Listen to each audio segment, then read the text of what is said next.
From years of anxiety to warrior and mentor, Bradley Robinson created the Anxiety Project to help you end your anxiety naturally. Let's mold the new you and let's end anxiety together. Hello and welcome to the Anxiety Project podcast number 37, 3 ways to calm your thoughts. I am your host, Brad Robinson, here with you today. And calming your thoughts is so huge, especially going through anxiety, where you can't seem to get a grip of what's going on internally. Everything seems so chaotic. A lot of negative thoughts pop up, and then you react to each thought. And each time you react to the thought, it snowballs even more. So this podcast is all about how to calm down your thoughts. And I'll give you 3 ways to start calming your thoughts. But first, we have to understand that unlike animals, humans have a great imagination. Ruminating over what potentially can happen in the future and obsessing over past events can cause anxiety. When I speak with my clients who suffer from anxiety, I come to realize their lives have become so chaotic in so many ways. When you sweep problems under the carpet and ignore them, they grow larger and larger. Unconsciously, they grow. And those baby dragons turn into adult dragons. And by then, you don't know how to handle them. So things you sweep under the carpet, and I'm using dragons as a metaphor here, the baby dragons that you sweep under, if you don't look after them, they're going to grow. They're going to grow. And then all of a sudden, they're huge dragons and you don't know how to handle this problem. So when you put aside traumas, and traumas vary in degrees, you keep that specific energy within the body. You keep that traumatic energy, that stored energy in your body somewhere.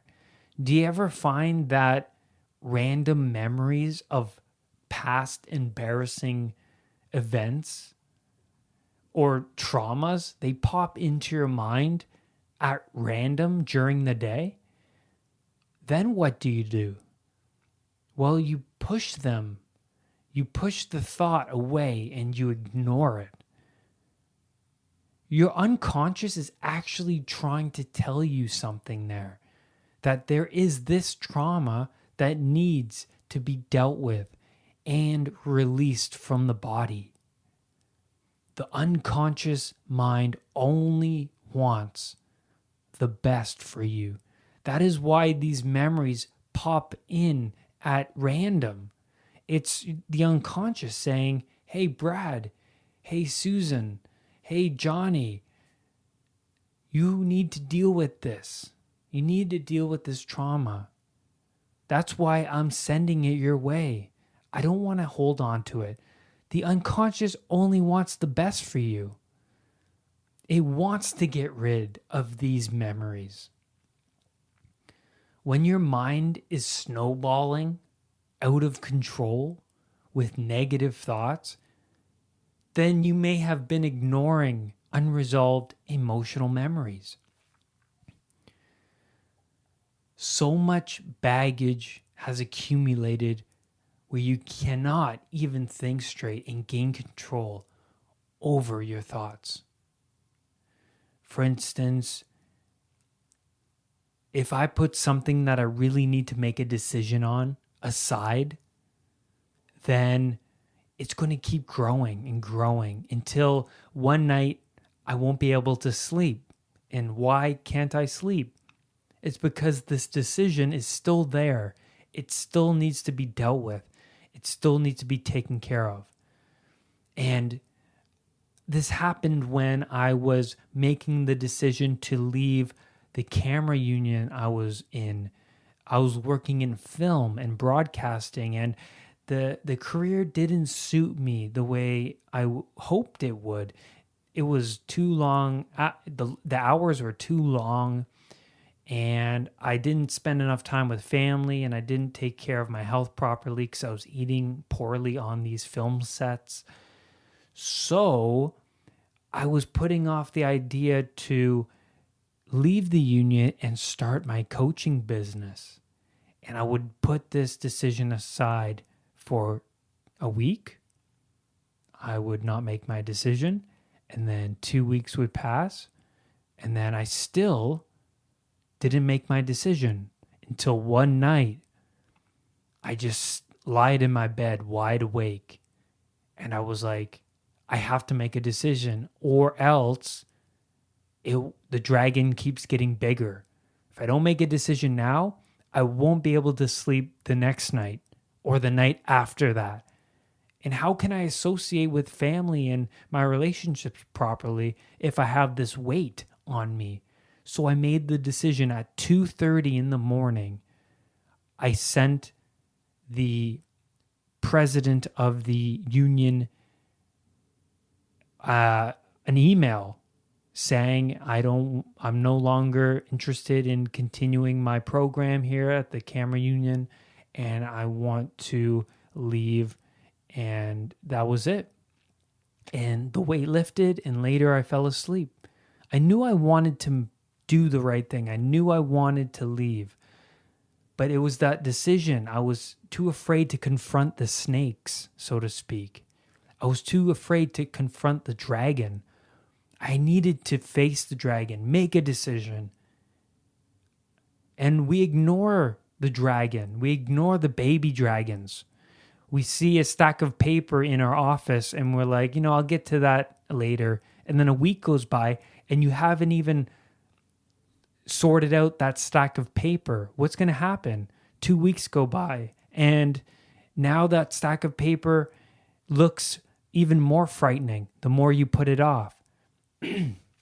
So now it's time to confront that stack of paper and sort it out. And once you do, you're facing the dragon, you're facing chaos, and you're sorting it out. And now you feel a load completely lifted from your shoulders. And the third, now we're going into the three ways to calm your thoughts. And we're starting with meditation and exercise. Now, meditation is huge for me. It helps me make a decision. When I can spend time by myself in a comfy environment and really think and have no distractions, and really meditate on this decision I have to make. Or maybe I'm trying to just calm my thoughts down. Meditation helps me calm my thoughts. It strengthens my mindfulness throughout the day. It activates the sympathetic nervous system, which is it activates the parasympathetic nervous system, which is your rest and digest system. So it activates that system. So now you're feeling more restful. You're feeling more clear-minded, and you're able to tackle any challenges in the chaos.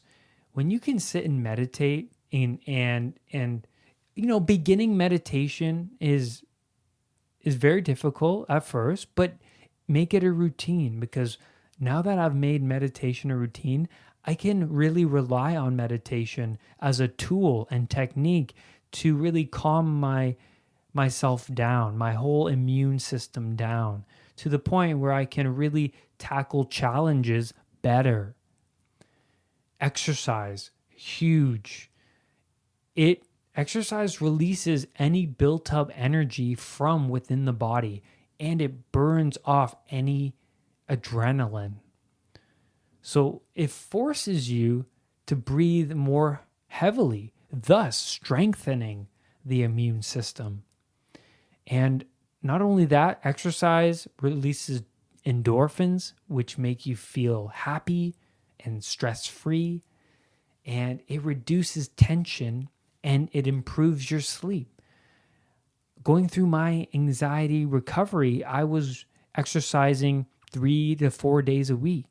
And every time I would, I felt lighter. I felt happier. I felt like, things have been lifted. I can tackle challenges and the chaos way better because my mind was more clear. Exercise made me more confident that I can handle anything. It made me confident that, I am strong. So exercise, super important. Meditation for me, absolutely necessary to keep me more mindful, to keep my immune system healthy, to keep me breathing properly, and to release excess energy by breathing. Meditation, exercise, very related. Both, I think, amazing just for brain health, just for mental clarity. Absolutely necessary. Number 2 is use rational thoughts. Now, before my anxiety recovery, I was literally walking around with my unconscious completely wide open. And I mean the doors to my unconscious mind completely wide open. And what I mean by that is I never had any guards at the door to block any negative beliefs, to block any someone else's negative comments. I started to engage in my true voice. And the true voice is the voice in your head that you have to really force yourself. It involves a little more effort, some more cognitive effort. So, when someone would say something and I don't believe that's true, I would mentally say, I reject that. And that's my true voice. I got that voice running. I got that voice stronger as I was going through my anxiety recovery. I needed a voice. I needed rational thoughts to counteract other people's negative beliefs, to counteract my negative thoughts. I needed rational thoughts. For instance, if I was having a panic attack, I would use rational thoughts when I started to feel panicky, when I would start to feel my heart beating really, really, really fast. I would say negative thoughts would show up. Sure, they did. But I would counter those negative thoughts with, you know what? If I die, then I die. I don't care anymore. Or I would say, I'm just excited right now. That's why my heart is beating faster. Good rational thought. Or even better than that, my fight, flight, and freeze response is activated right now.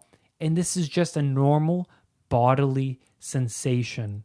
And I haven't died from a panic attack before, and I will not now. I start bringing about my true voice.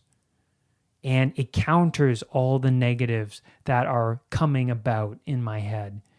And it's all about replacing negative thoughts with rational thoughts, with positive thoughts. It's all about replacing, not eliminating negative thoughts. It's about replacing negative thoughts with rational thoughts.